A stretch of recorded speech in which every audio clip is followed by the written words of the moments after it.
Welcome to Healing Beyond the Trauma. My name is Megan Alves. I'm a licensed clinical social worker. And this podcast, I want to break the stigma around mental health and have real, unfiltered conversations about healing. Some stories are going to be raw, even triggering at times, but they're real and they're honest because healing starts with honesty. If you've ever felt overwhelmed, stuck, or like you're carrying it all, you're not. Here, you're going to gain validation, practical tools, and a new perspective to move forward. Because healing isn't about erasing the past. It's about reclaiming your future. So let's dive in. Hey, and welcome back to another episode. I am so freaking excited to share this amazing human with our listeners today. I will not do her justice in telling any of her story today, but thankfully she came on to share her story and let us know what she's been up to and what she has moving forward. Let me welcome you, Tiffany Smith. Thank you so much for being here, and it's so exciting to share some time with you. Thank you Tell for us, having me. Thank you so much. tell us a little bit about what has brought you on the journey. And I mean, you have a story to tell. You're about to write your first book, which I'm so excited for you to get that started. And I know you're in the process of that. So bring us in, tell us what you're doing right now, and then maybe we'll work backwards. Does that sound Okay, good? yeah, that sounds great. So currently I'm a parole and probation officer with the state of Nevada, State Police of Nevada. Been doing that for about 5 years now. I joined the academy late, around 44. My aunts and 44 years uncles, old, right? yeah, I was one of the oldest of, there's a few of us that were older, but most of them were in their 20s, right? And what we know about 20-year-olds is they have life figured out. And I went Right. in there, my head down and very humbled to be there, and really wanted to be present for the process. And I just kept my head down, my mouth shut, and I did what I was told. And it was probably the funnest, the hardest, the scariest, the most grit I've ever had to deal with my own self to get through something. Like, I can do hard things. I've been doing them my whole life, but this was different. This was very paramilitary and very physically exhausting. And I pushed myself, and I really was proud at the outcome of Yeah, finishing and you finishing should be. well. Yeah, finishing well, and making my family and my friends proud, and making myself proud of myself, because I'd never really kept a promise to myself up until that point. I always would say it's too hard, and I would quit. And this is something that I didn't want to go back to waiting tables. And that's what I did for the prior 15 years. Not that anything's wrong with that, but I wanted something more. And I wanted to prove to myself that I was capable of doing more. Yeah, I love that. What got you interested in going down this track and saying, I'm 44 and I want to go do a parole and probation now Um, at this stage of my life? Well, growing up, my aunt was a police officer. My uncle was a police officer. So there's always a lot of police officers in uniform around me and my family. And I really looked up to it as something to be honorable, and especially a woman in law enforcement, which back in the 80s was not a very popular thing because of safety issues, obviously. And it's still an issue, safety for us. But as I got older, being working in the restaurant I was working in, I made some friends that worked for the department. And I had a girlfriend who had friends, so it was kind of like a synchronicity of connection. And they came into my restaurant, and they were regulars every Wednesday at 7 a.m. And we got to talking. And, I have tattoos on my arms and my hands. And I was like, well, I want to do this, but I don't think I can do it because I have tattoos. They're like, not a problem. We accept tattoos. I was like, wow, okay. So I just Yeah. started doing the next thing, filled out the application. I did a PPFT, which is a physical test you have to do for entrance to get accepted. And I failed it two Oh, times. shoot. 2 times. I told my husband, just don't know." He goes, "Yo, you're going back because your kids are watching you, so we don't give up around here." And I said, "Okay." So the 3rd time I passed, and I was so proud of Heck myself, and yeah. I just kept doing the next thing, and eventually I was sitting there on graduation day, and I was a police officer. So, yeah. Wow. So like those connections built such beautiful resiliency, even more so with you. And, I often say most amazing humans that I've interviewed, most of my clients, we've all at one point gone through some type of failure, if not multiple. Oh, yeah. And so you were at that point that you were like, "Oh, I don't know, maybe I can like kind of just tap out here." I And wanted to. thankfully, yeah. Yeah. But one thing about failure is I always learn something. And so I've looked forward to it as I've gotten older. It's a very humbling experience. When I think in our 20s, we're not looking for humility. We're looking to boast our own ego and Yeah. Only And do failure things hurts we in 20s. Yeah, and only do things we know we can complete and be successful at. People in their 20s don't think so much about doing things they might possibly fail because they don't wanna fail. Right. No way. No one, but for me, I've learned to embrace the failure, and because I always learn something about myself, Yeah. and I get better, and it's just a practice ground for getting better, and you just keep going. If you really want it, which I really did, there's no Yes. giving up, right? You just keep going. And what would you say when you wanted to tap out and then you went in for the third time?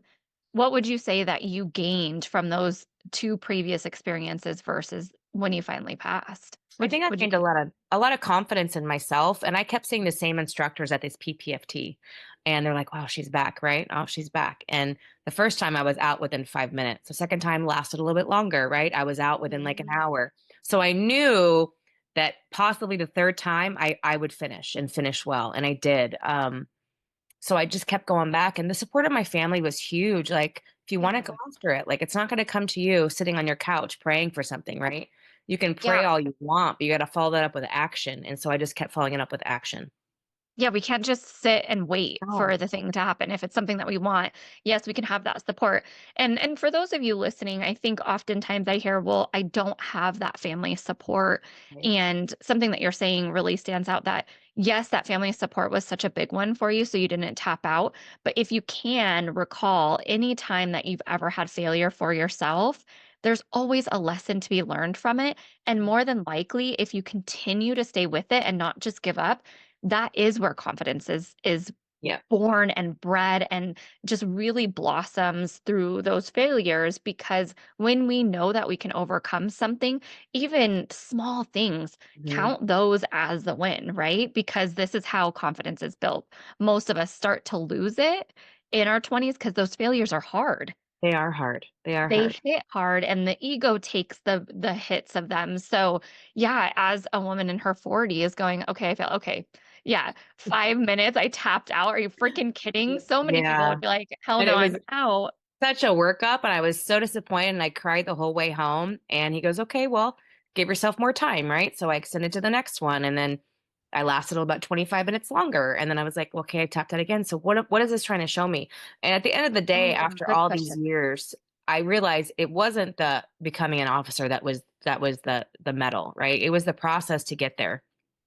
That's where all the guts and the gold is the process and how you're shaped in the process and how you handle defeat and how you handle failure. It says a lot about your character. And I wanted to show my kids that we don't give up around here. Because if I give up on Yeah. the big things, they're going to think it's okay to give up on the little things. And I don't want them to ever sell themselves short. So I have to start with me. Yeah, and you're so right. As mothers and parents, we are such a role model, and that ripple effect is bigger than we know. Before I go down your journey much further, I am so curious. What is some of the tests in that realm? I wanna know. So, you have to do a vertical jump, which is 21 inches higher than your highest finger. So your hand is like up in the air like this, 21 inches, which the jump to me, I'm like, I don't jump, but it's part of the process, right? You have to do push ups. Now, for women, this is really difficult. You have to do 23. They don't give you a time limit, which is great. But that's where I failed the first time. I just had no upper body Yeah. strength. Most of us women have from our hips down, our legs, our hips are really where we hold our strength. So for Yeah. us, it's not so much in the upper body. So it's difficult. You have to do sit ups. You have to do a 300 within like 72 seconds. And then you have to do a mile and a half run within 20 minutes. And one thing, I lifted weights a lot leading up to the academy in this. I didn't test my endurance, I didn't run a lot. Interesting. And that's the key.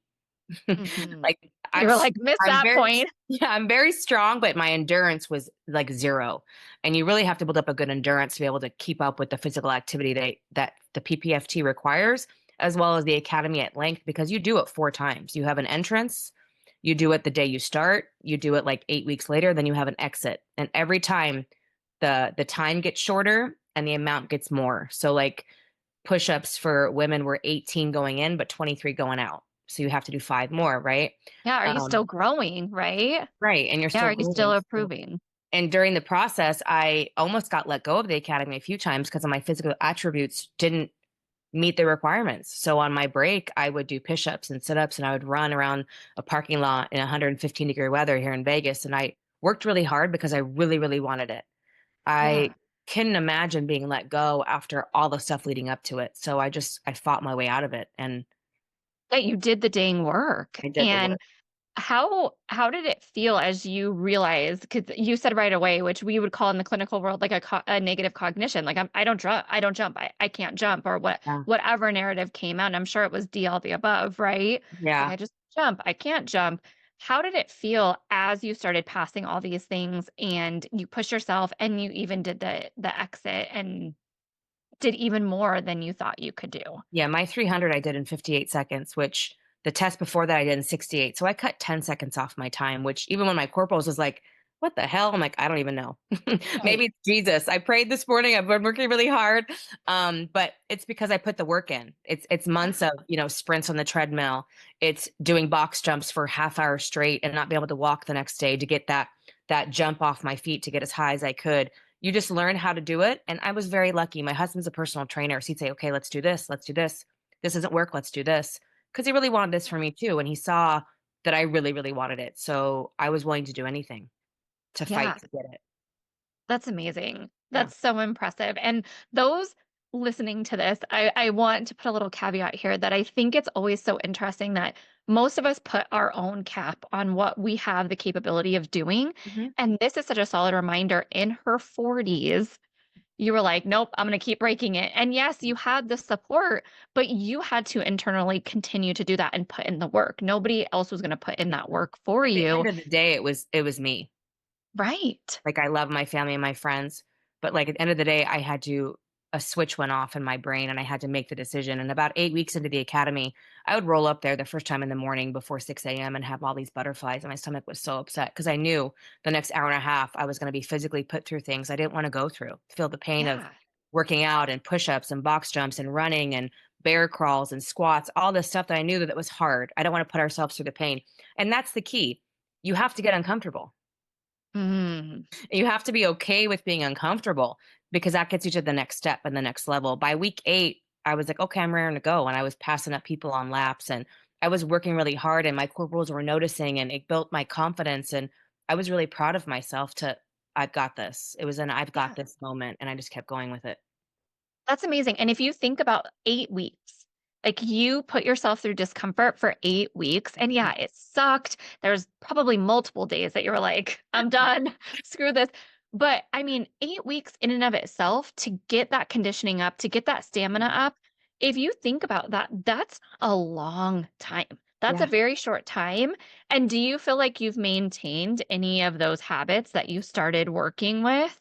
I think, up until academy, I probably was the best shape I've ever been to in my life on graduation day, which was 5 years ago, and then, what happens, we get comfortable and we get busy, and then I start to suffer because for me, with my trauma is physical, so I have to do physical things to keep my mind right, and I wasn't doing that, and up until probably about 6 to 9 months ago, I was in a pretty depressive slump because I'm like, "Okay, what's going on here?" Like, being a really good mom. I'm trying to be a really good wife. I'm trying to be a good friend. I'm supporting my community. I'm present for my clients. I'm present for my peers. I'm not present for myself.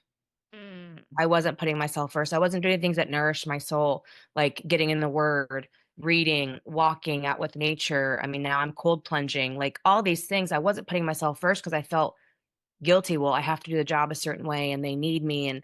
But boundaries are really important in the job that I do. And I'm Right. constantly triggered in the job that I do, being that I deal with lots of broken people that have a lot of trauma like my own. So having to realize at the end of the day, you have to be sick of your own shit. Stop making Yes, I excuses love and that. just Yeah. take care of yourself, right? And I started doing that honestly more recently in the last 6 to 9 months, realizing this is necessary. And I can't keep putting it off to the side because I'm suffering the most. And Mhm. my physical turns into mental. And then no one can help me at that point if I get into that real deep isolation, which I tend to do, mostly because I trust my own energy. Mm. It's really hard for I me was to trust gonna say, anyone else. you know yourself. You're I know seeing myself. these are all those warning signs. You did all the Mhm, check-in. Hold on, I'm mhm. doing all these things Yeah, good, right, by textbook standards of how I'm feeling, yeah, and something's off. yeah. And so you knew and you trusted yourself. And I think oftentimes as moms, as busy moms, as wives, obviously you were just pouring into everyone else, Right. and the huge missing piece was pouring into yourself. Yeah, because it's not sustainable. It's No. not sustainable. No mother, no woman on this planet can go, go, go, go, go, and put herself last. You're gonna crash out. It's not sustainable, and I don't want it all. I Yeah. think society's like, "We have to do it all and want it all." I don't want it all. I want healthy kids, and I want a career that I can say that I'm doing really good at and I'm making an impact.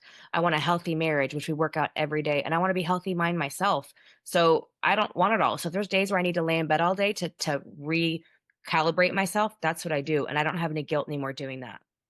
Oh, that takes so much work. So tell Yeah. us a little bit about that because I mean, and this is almost a twofold question. I'm really good at twofold questions. So reel me in if I get too far. But you mentioned, and I often will hear moms say, I feel selfish pouring into myself. That's often that guilt, right? And then now you're saying, actually, I've learned how not to feel guilty when I rest now. And so tell us how you, and balance, I always will say is a bullshit, but tell us how you work with that and what you've done to realize I need to pour into myself, one, and two, how did you work on not feeling guilty through rest? Well, it's society. We have to one thing is like social media and comparison about what this mom's doing, what this mom's doing. Stop. Like you can't do that to yourself because you're just going to spin further and further away from what you really need to work on. As a trauma survivor myself, rest also sometimes looks like laziness, and it's Yeah. not. Oh, you're just being lazy. No, I'm resting. And being Mhm. confident in that answer to anyone who asks, my kids, my husband, my dog, who looks at me like, "What are you doing, lady?" I'm resting because You sound like a super dog. I'm reached my dog looks at me like, "What are you doing?" Like, "We're not doing anything today. We're not going on a walk. We're not doing this." Like, having the discernment to know today is a day that I just need to be, and if I'm feeling uncomfortable, which often can happen to me, sit in that and not run from it and say, "Okay, what is it that I need right now?" Whether it be reading, taking like, I'm big into naps right now. My body needs rest, and mostly because I was in survival mode for so long I never stopped. So everyone's Yeah. like, "God, you sleep a lot now." Yeah, because I'm Yeah. okay with myself now. I need rest. My body needs to recharge.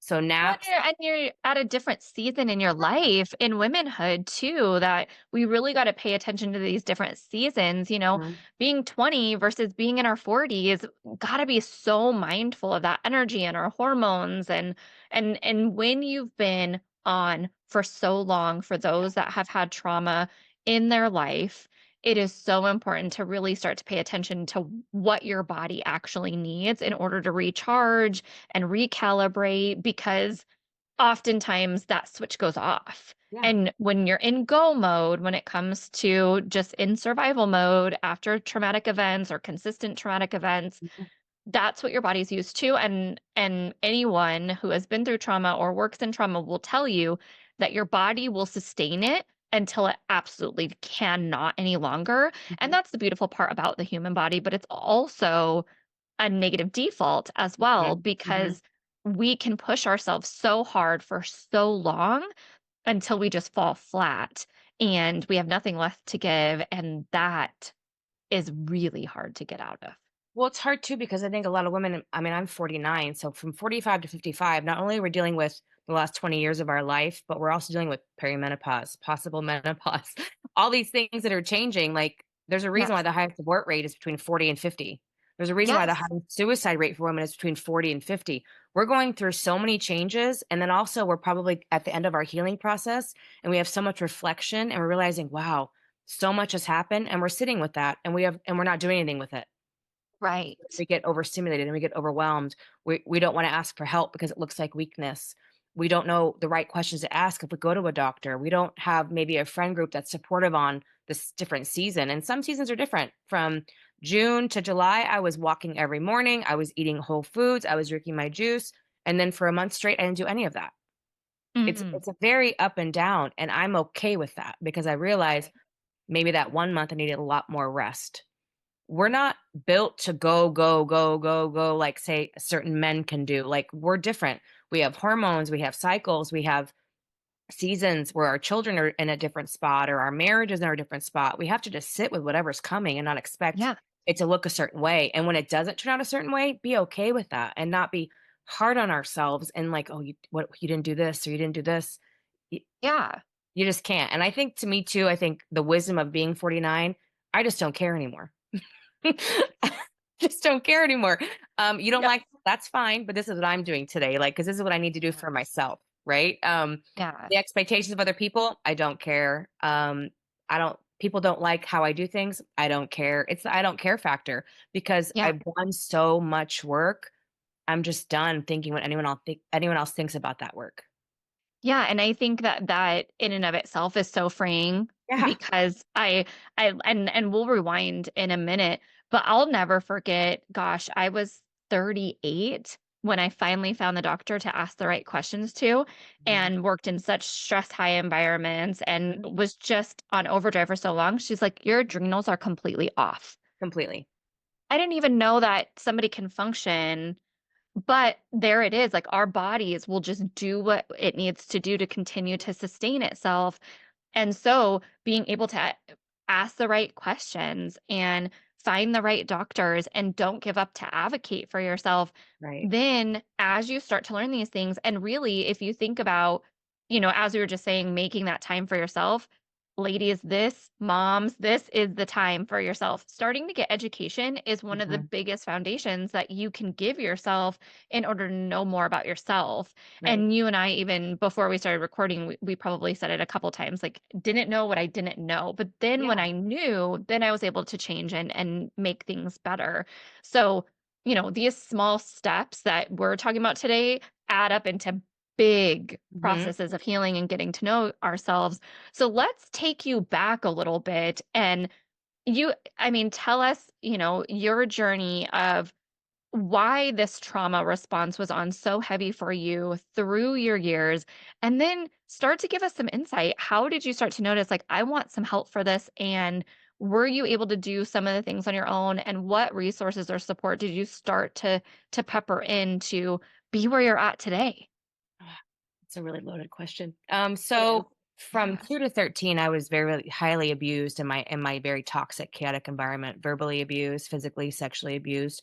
So at a very, very young age, I mean, my grandson's 16 months, so a little older than him, it started, which he's been a really, really big in my healing process.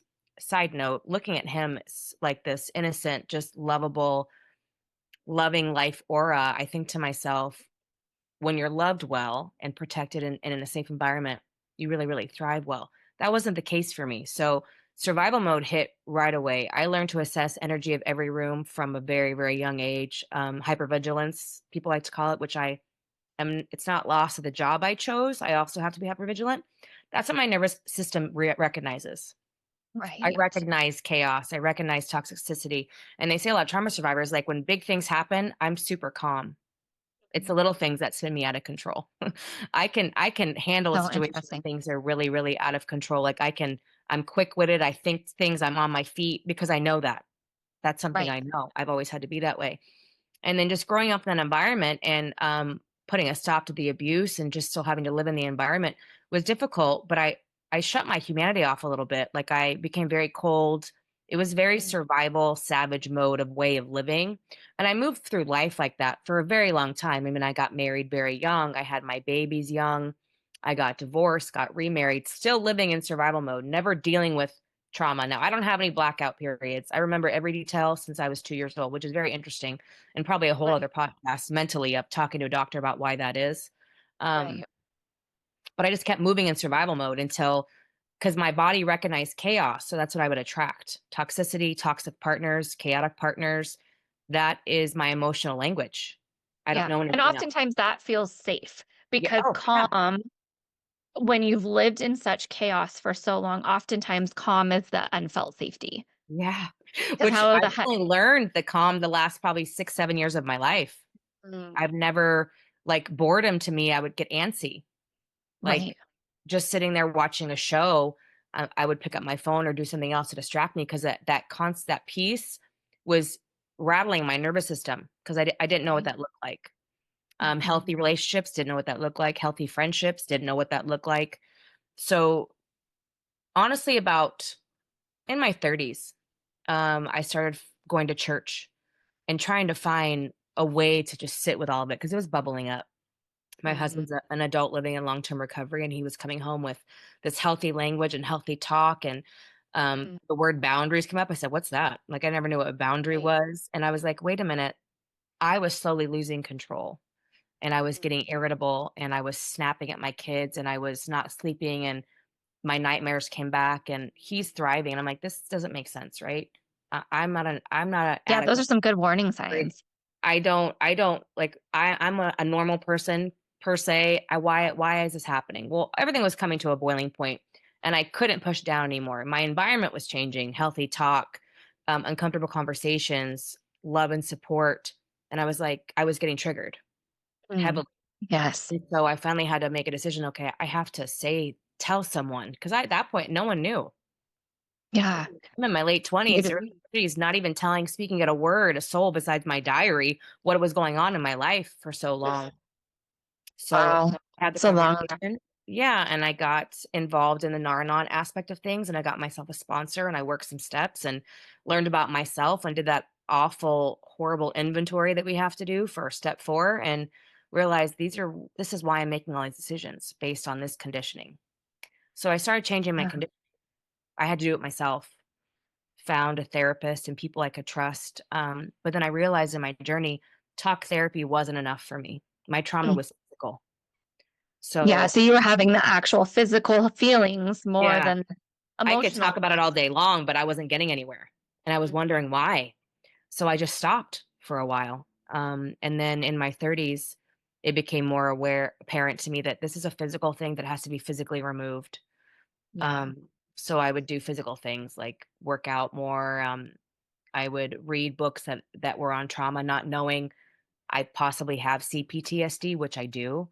Yeah. Learning, just educating myself. Why do I do this? Why do I say this? Why do I act like this? Why am I so defensive? Asking all the questions we don't like to Yeah, ask ourselves. getting really curious. Getting really And that is, curious. yeah, that is such an amazing resilient strength that Mm, it really is a muscle to flex for yeah, those that have never gotten curious about themselves and how they're responding to things because you've been in go mode or because things have been told to you different ways, the more curious that you can get, and then you remove some of that judgment on yourself of why you're doing these things, that curiosity can blossom into even more education and right. asking better questions or bigger questions about yourself or checking in before you react or respond to Mhm. something. Right. And And knowing so, knowing when I'm triggered, right? The awareness is so apparent now after all the work. I mean, I went to church for a few years. I did schooling through ministry. I did IIN through nutrition program. I was doing everything I possibly could and knew at the time to help me figure out who I was.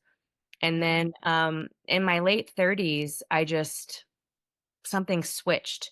And I knew that I wanted to keep my family together and I wanted to be good for my kids because they were high school and doing all the things. And how would I have been wanted to be led at that age? What a beautiful question to ask yourself when your kids are How do I uh, want to be led? What should I have been told at this age? What are the actions I should have done to show my kids to love themselves? And because I didn't have that, I didn't love myself for a very long time. So what would I have wanted? Who would want to have been at that age, right? So I started yeah. looking at things differently from different perspective and educating myself through reading a lot and different programs and slowly I came out of it. And then in my late 30s, I finally told my stepdad what had happened. And I was like, you got to come home and tell mom with me. And I told my mom at 36. And Wow. she just looked at me like, why didn't you ever say anything? I said, I didn't think you'd believe me. Mhm. I mean, that's the most common answer. No one will believe me. It's And so common. that was really healing. And that was really where the journey at 36, the last 13 years has really led to my major shift of healing. I like to say my take two, my take two of healing. Um, Yes. I just started doing things to make me feel better. And I didn't apologize for how people would perceive it. Yeah. Yeah, because again, this really goes back to something that we talked about is that, if you don't know or didn't know and you start to get this education and then you start to do better, Right. there's a bigger awareness for those around you as well because you're already having a ripple effect, right? Mhm. I mean, I can imagine the shift in conversation and reactivity that you're having with your kids at that point. Right now, they're in high school. You Right. know, I can only imagine that some of that wasn't the most beautiful moments at times It as wasn't. It wasn't. We had some rough years, especially with my daughter, and she's very much like me, but I always say, like, she's a little scrappier, and she's who I wish to be I was in my 20s, like, but my husband, Mhm. "Well, that's because of you. She was raised in your Yeah. home. So she's like the 2.0 of you because she was given the healthy talk and the uncomfortable conversations, and the biggest thing I could say about moms is to apologize to your kids. They will be Mhm. receptive. They Yeah. will be receptive, right? They love you and you're their mom, right? So and I think a lot of our ego gets in the way of, well, I shouldn't have to apologize. I'm the parent. That's the reason why you should apologize. And then I love that. you're showing them how to apologize because they only know what they learn in your environment. So if What a you're not beautiful doing it, gift to give your kids, yeah, because my right? Like, parents "Oh" never apologized to me. It was not a thing where, "No, you're a kid, you be quiet, you sit down. Yeah. I'm right, you're wrong." It wasn't a thing that I learned till I was later, so I really just wanted to be the parent that didn't parent me for my children.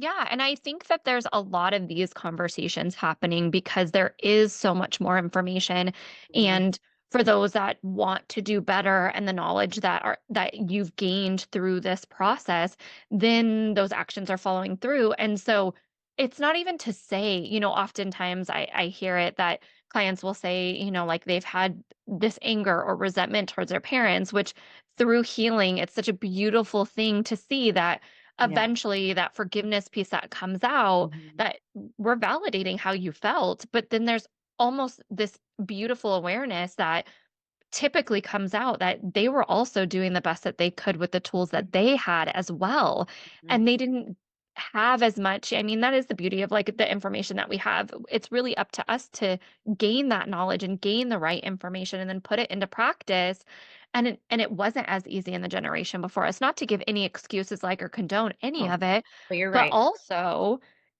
with that being said, but also most more times than not, many parents were doing the best that they could with what they had, Well, we're and all that just doing life for the first time. So yes, if you're not taught a certain thing, how do you know? And my parents are older generation, so they really weren't taught. I mean, we didn't have emotional conversations. That wasn't a right, thing. Parents were right, children were wrong, and just suck it up and live how you live, right? yeah, It wasn't a thing we talked about. And like you said, more awareness is key and being able to see what really happened and the forgiveness I have in my heart from my father and my mother for, you mm, could say, not protecting me, not being aware, not knowing. I mean, how would she know? She was overstimulated, living in survival mode too. So, you know what I mean? Like yeah, giving them some grace and realizing, the abuse that happened is also a learned behavior. mm, And it was end up being that I found out both my parents were abused when they were children. So it's like this endless generational cycle that I was chosen to break for 7 generations past, for 7 wow, generations future. So I've changed the trajectory of my lineage by yes, being you have, the person that I am, the resilience, the grit to just sit in the yuck and feel it mm, all when it really, really sucks. But like my grandson now was raised in a different environment that my daughter was raised in. And while guilt comes with that, she looks at me and goes, "Gosh, this is what it's like for you to love me at that age." And I was like, "I really hope that's your memory. I really, really hope that's your memory." yes, Because I don't remember a lot of it because I was so overstimulated. So for her to say that to me is like, it meant everything to me because I don't remember right, a lot of raising my kids young. I don't remember a lot of tenderness. I was like, "Okay, get your stuff, let's go." Like everything was just so quick. And with him, the house right, is a mess. I give him whatever he wants. Like I'm purely presence. And to be right, at what I call myself a Gigi now is just such a gift and has really been a pivotal moment. I can't for my healing. It's been the yeah. ingredient for my healing the last year for sure. I owe it all So to that boy. and congratulations. I mean, what a gift that you're giving the next generation. What a gift that you gave your children that, you started to notice and you started to change that Mhm. trajectory. And it's not an easy journey, but it's definitely one not to do alone. And now that some of these clouds have moved, you're breaking these generational cycles. You mentioned, yeah, you had those really hard times when the kids were younger and you didn't respond the way you wanted. You weren't as present as you wanted to be. What would you say to those moms in that cycle right now? What would be a really great small step for them to take and just some words of encouragement in, especially as fast as this generation is going and all the information coming to us. Well, and everything's so different now with social media and just phones in general, right? Everything is Mm. just so we're so prone now to have like instant gratification, instant knowledge, instant information, which is great, but also with everything is has negative aspects to it. I mean, Yes. to young moms now, I'd say just sit in it for a second and the house can be a mess, right? Dinner Mm. can be late. You can be late going to soccer practice. You can be you all those things are possible. What's so important is your kids do not need perfection. They need presence. Oh, yeah. They It need gave presence. me chills because that is the consistent thing that I Mhm. hear so often is because that's what we see, right? Social media is that picture of perfectionism for most moms, and all of us are trying to just do life the best that we can. Some of us may have taken a couple extra steps to gain some of the tools to know better and do better. But for the most part, it really is that just being present. And if you're not sure how to be present, then don't try to do it alone because, it is a wiring you've mentioned many times, right? Like your nervous system was just wired for this. Mhm. And when traumas happened or when you haven't had those role models, and you even mentioned it, right? Like you had to start being that role model to yourself as much as you're being that role model to your kids, like what you wanted. Right. And so I often say like those role model examples and explorations, and get curious about who you would want and need at that time. And you don't have to be perfect showing up that way, but those No. small steps of practicing who that person is, getting really curious about, oh, I needed just somebody there to listen. Yeah. Oh, and for the most part, right? Like that's what our kids really want is us to be present, listen, even with all the lingo. I'll figure it out. And like, Right. And and the thing is and they're not gonna remember the house being clean. They're not yeah. gonna remember the outfit they had for picture day. They're gonna remember mommy staying for an extra 10 minutes before bedtime and reading them a story. They're gonna remember, playing hide and go seek. They're gonna remember, like, the little things, like going out on a Friday night and going in a chocolate shake, which I do with my grandson on Friday, it's chocolate shake night, like, those are the things they're gonna remember. Those are core memories. They're not gonna remember you having the best outfit, having the best hair, taking the best pictures. They're not gonna remember that stuff. Yeah. That's not gonna shape them as small humans to adult humans. What's gonna shape them is how you made them feel safe, loved, seen, heard, and we're not meant to do life alone, so if you don't know how to do that, find moms who do, Right. Yeah. and Yeah. learn from them. And let's like bring this full circle as we kind of like wrap up some of this is that just as you mentioned, you were pouring so much into everybody else, which is what the majority of moms do. It's in our And it nature. it really is. And thank you to those moms doing all the things all day long and running the kids and being all the hats to everyone.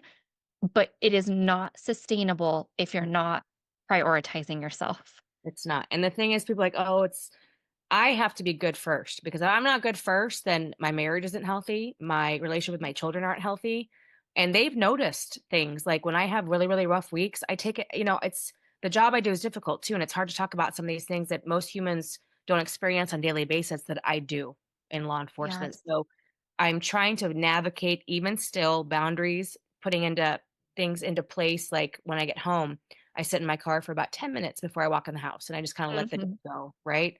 In my home is not my clients. In my home is not my day. That's my safe space I've created for everyone that I love, so it needs to be a safe space for me too, not just for them.